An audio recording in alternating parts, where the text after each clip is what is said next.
GAN 251M Lead. Today we're going to be doing an unboxing and first impressions. So this is the GAN 251M Leap, and let's unbox it and give it first impressions. So first, it comes in this cool case. I'll save that for later. I want to look at these. So it comes in this tiny box comes a tiny screwdriver, a bag, and the instruction manual.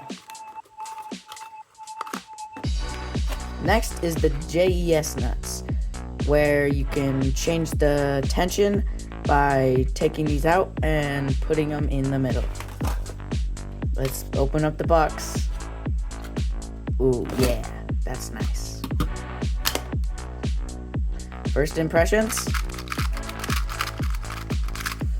Ooh, it's really nice. I like it. The magnets are very, they're perfect. You can't even get to the middle. Looks like they're on the center, which is the medium magnet strength, and looks like to the left is the strongest and to the right is the weakest. So it looks like you do have to change every single one, and except this one, it looks like. Yeah, every single one except the one with the logo on it. So it's not even that dry. It's a little bit. I'm gonna lube it in a second, but it's actually not even that dry for right out of the box. Well, I want to take a look at the inner magnets, so let's open this real quick.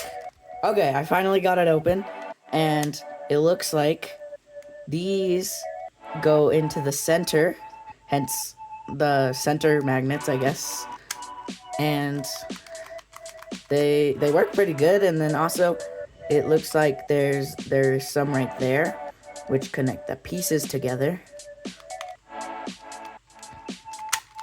And in the middle, there's the GES nuts, which you can interchange with these.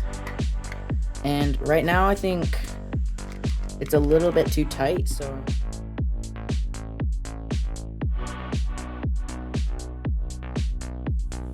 Okay, so I finally got in all the tension nuts, and wow, that's way better. I like that. It kind of feels a little loose, but actually, I think it's perfect. I think we're gonna do some solves on it now.